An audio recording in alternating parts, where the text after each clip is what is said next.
It's February and today we're working on fitness for real life. No equipment needed, so let's go. All right, Killer Bees, let's go ahead and get moving and grooving, and that means that we're going to get started with some arm circles with high knees. Oh my gosh, I knew I was going to groan. That first one always feels so good. You guys, welcome to the workout. I'm Paula B. I'm your best middle-aged fitness friend, and around here we are all about making peace with your menopausal body. And I think that the best way to make peace is to find a healthy way and move in ways that feel like love. Today is going to be a different kind of day. Today I'm going to show you something that is such a thing for me. Way back when I got my personal training certificate. I mean, oh my gosh, 10 years ago. Hey, a little over 10 years ago. One of the very first things that I did was I actually also certified in functional fitness. This is my jam, what we are doing today. I love knowing that the things that we do for exercise actually translate into the real world. Like, we're not just moving in ways to be fit in ways that look good. We actually want to be able to do things with our lives that's what we're practicing for. Let's go ahead and do some arm crossers with booty kickers. And just be clear, in case you are brand new around here, I'm always practicing for things. I'm never going to give you a test. And some of the things that we're doing today might feel a little bit like I'm giving you a test, and it's absolutely not.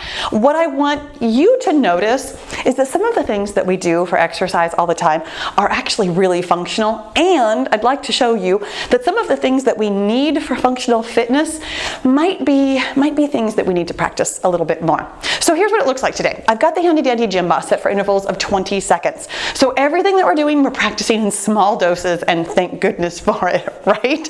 So what we're going to do is inchworm our way through my list of exercises. And that means that we're going to be working in pairs that continually move along. You don't really need to know that. It's just sometimes I know that I like to know how the workout's going to go. So everything that we're going to do is in 20-second intervals. That's probably the most important thing to help you follow along. Let's go ahead and do some welcome to my homes. Now, ordinarily, in an inchworming kind of workout, we would get a lot of rest. And I will tell you that today we're not really resting as such because some of our exercises are a little bit more slow moving. Our rest intervals are actually going to be walking intervals. Help yourself though, because there's no formal rest. Help yourself to moving at paces that you can really manage your heart rate. Meant to be moderate, meant to be very doable, meant to be very modifiable, moderatable, moderifable, whatever. That's not a word. Helping yourself to making the workout work for you.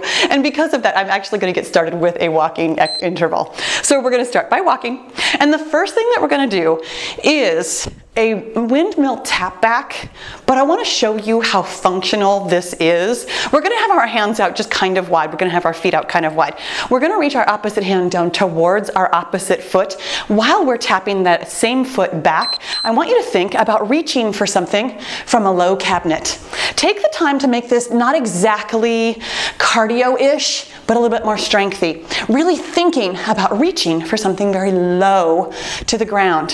Feel how functional that is. Feel how we're really using the muscles in our leg to stand. And then we're coming back to walking right now. But here's what it's going to look like from now forward. We're going to do those windmill tap backs, and we're pairing them this time with a high reach tiptoe. I didn't have another word for this one. It's literally what it sounds like. We're going to reach up high on one side and get up on our tiptoes. Very briefly, we're going to take it at a cardio-ish pace. So here we go with those windmill tap backs / low cabinet reaches. Nice and low. Really thinking about pulling in your core. Thinking about managing this motion. When it beeps, we're going to do a high reach tiptoe, one side at a time. So we're reaching that one hand and standing up on a tiptoe on that same side. So high reach tiptoe, high reach tiptoe. Yep. This is why I expected to take this at a bit of a cardio pace. Standing on my tiptoes, not very easy. This is what we're noticing today, that there are some functional things that we would like to do in real life, like reaching things off of a high shelf, that takes some practice. So now we're walking. Okay. So now we're going to do another pair where we're starting with that high reach tiptoe, and we're adding something I call a 3-point crunch. We're going to have our hands on our shoulders and have our elbows pointed forward. We're going to bring up one knee at a time and try and get the 2 points of our elbows and the 1 point of our knee to meet in the middle. So here we go with that high reach tiptoe, up on one side, up on the other. Not super stable on either side, but practicing, reaching, really pulling in your core, noticing what feels tough and what feels easy about this move. When we're doing that 3-point crunch, we're thinking about how sometimes crunch, we need to get into a small space. We're squeezing down really small. Now, it doesn't really matter if you actually touch your elbows to your knee. It's never about that. We're just thinking about what it would take to get into a small space, because sometimes we do need to reach things in small spaces, and then we're back to walking. That small space crunching motion comes from your abs, and we don't get better abs if we don't practice getting better abs. That's why we do these things in small doses. Okay, next time we're going to do that 3-point crunch again, and we're adding on my favorite. We're doing papa squats.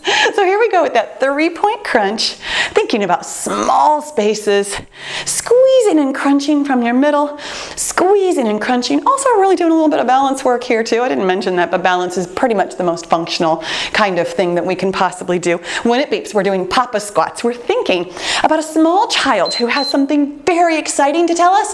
Yay, how exciting. What did you say? Oh yes. We're getting a little bit of a squat, and then we're exclaiming with our hands in the air. Squatting, by the way, one of the most functional things you can possibly do. We don't have to get down super low today, but this squatting motion, here we come back to walking. That squatting motion, without getting into it too much, you know, out in the woods, out in nature, sometimes we need to be able to do that. When it beeps again, we're going to do those papa squats again, and we're pairing it with twisting Ys, which is the letter Y, as opposed to being wise and knowledgeable, because, you know, papa squats.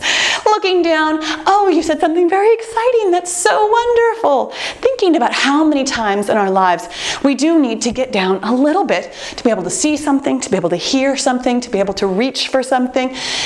Thinking about it as not just, I don't like to squat, but I could actually use this someday. Twisting Ys. Hands are up and out to the side, feet are close together. You're twisting and reaching around as though you are fastening your seatbelt. You guys, something I've noticed a lot as my parents and in-laws are aging. Fastening a seatbelt has become really difficult for them. It's very interesting to me. Here we come back to walking. And I've been thinking to myself, why is that so hard?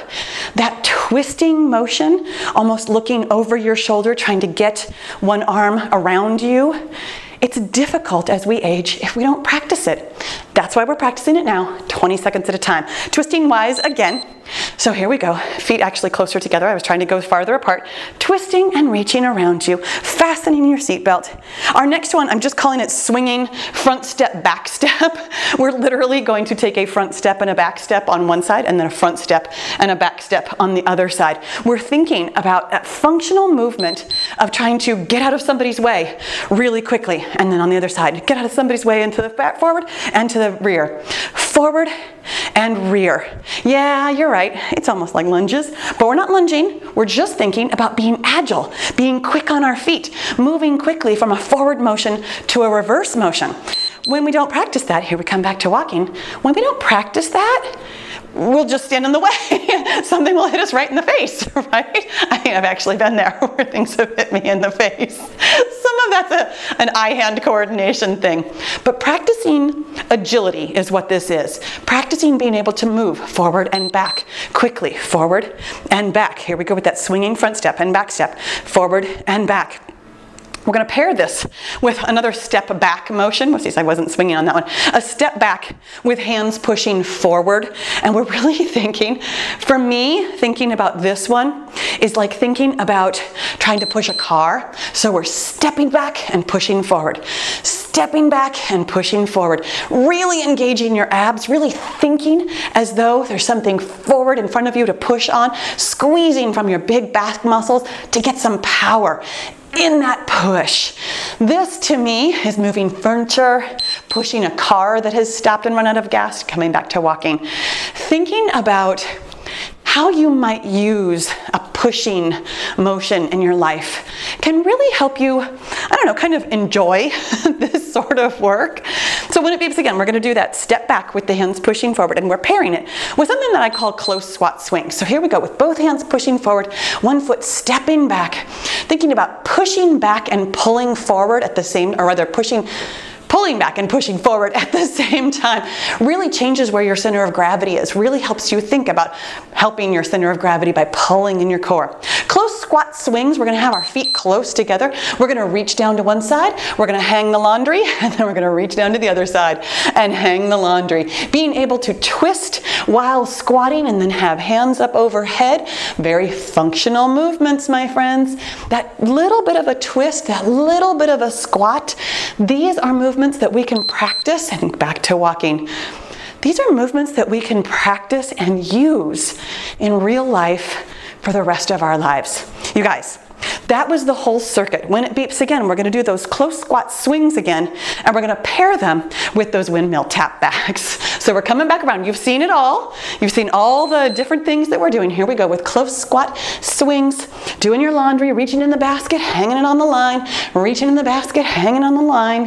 When it beeps again, going to do a little bit more of this upper overhead, feeling a lot like some cardio here. Take it at a pace that feels best for you. Going to have our hands wide and feet wide. Really thinking about reaching for something on a low shelf. Reaching for something low.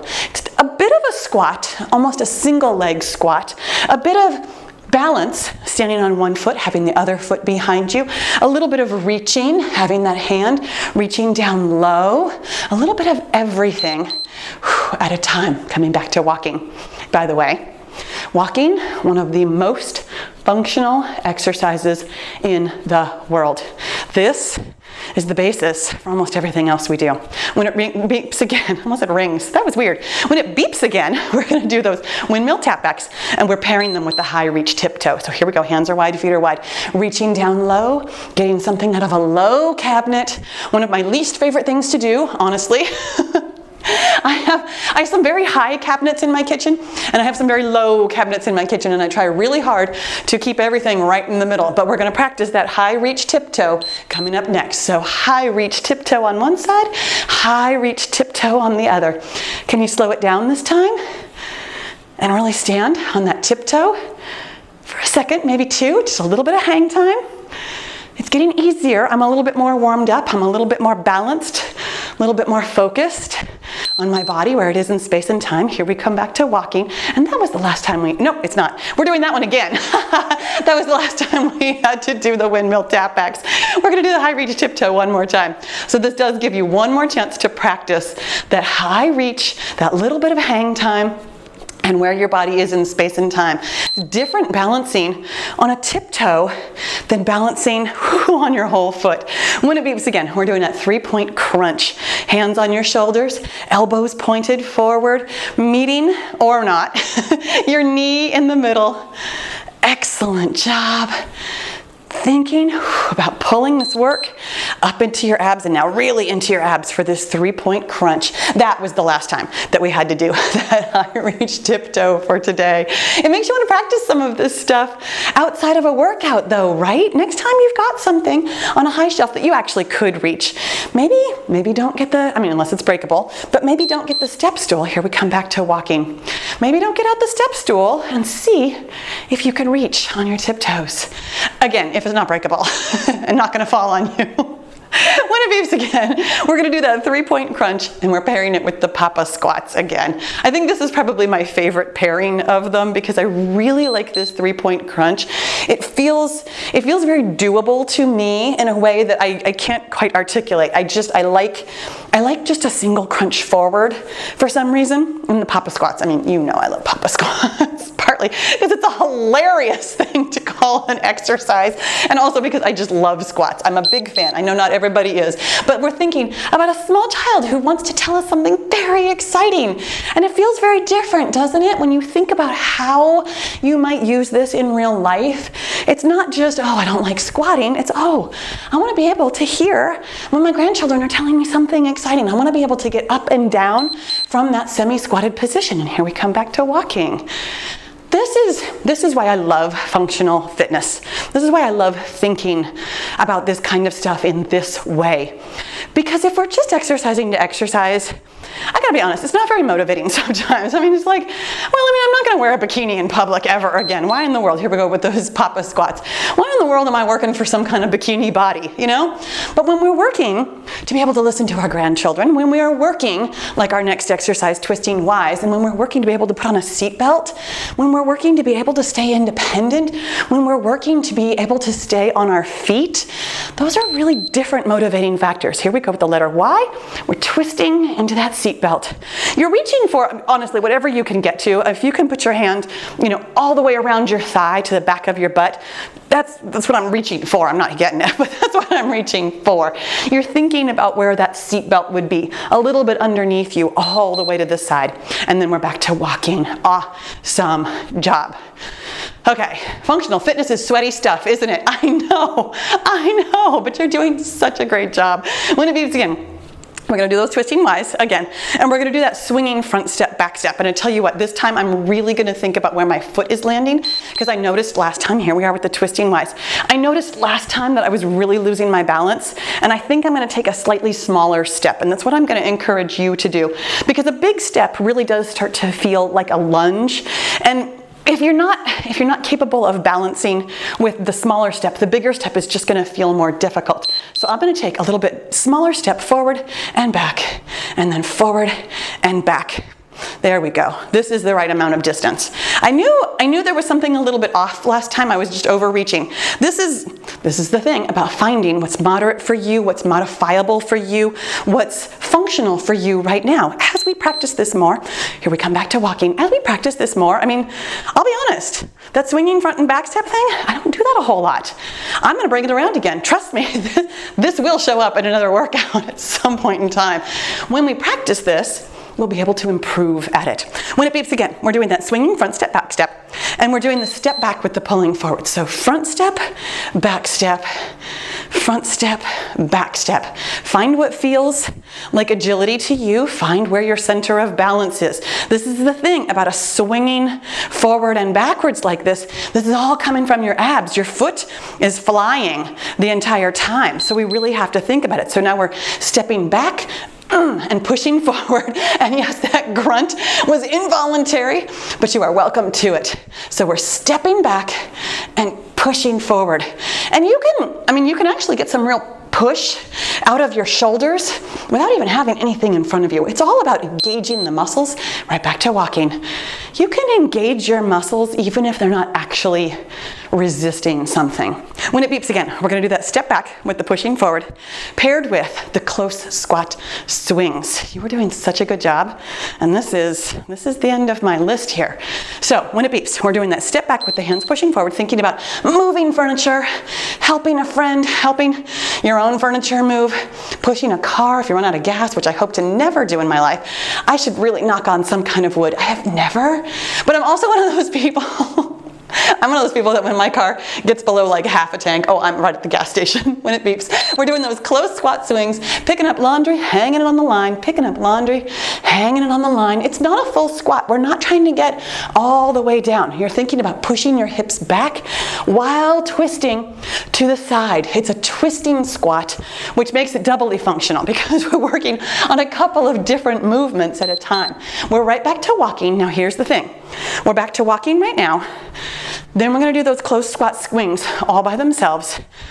And then we're going to walk again. And I'm telling you this right now, that of course I have a finisher for us. And the finisher is definitely going to be the most difficult thing that we're doing today. It is It is not a full, here we go with those close squat swings. I'm gonna give you so much time to absorb this. It is not a full transition to the ground. I don't do those, but I do want you to practice being lower to the ground. It's something that we're thinking about today. One of the best indicators of your fitness, of where you are and your longevity in life, is your ability to get up and down from the ground. We're gonna walk a little bit slower because I really want my heart rate to come down a little bit.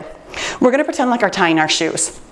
Now here's the thing, if you don't want to get down on the ground at all, I totally get that. You can actually practice that 3-point crunch. Again, bring your shoe, I mean I'm not wearing shoes, but you can bring your shoe up to you.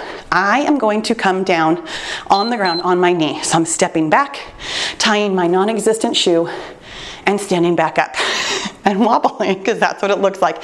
This is one interval only. We're not trying to do more. It's a tiny bit of practice. We're coming down to tie our shoe. We're standing back up. The next time it beeps is the last time it's going to beep. And I want this to be, that was it, my friends. I wanted today to be food for thought for you. I know that we're not working right this second. Here we go with some arm circles. We're not working right this second on getting the fittest we've ever been in our life. We're working right now on weight loss. Concentrate on that. But while we're on our way to weight loss, we can be thinking about what we want to do with our lives. We can be thinking about where we're going to be with this fitness.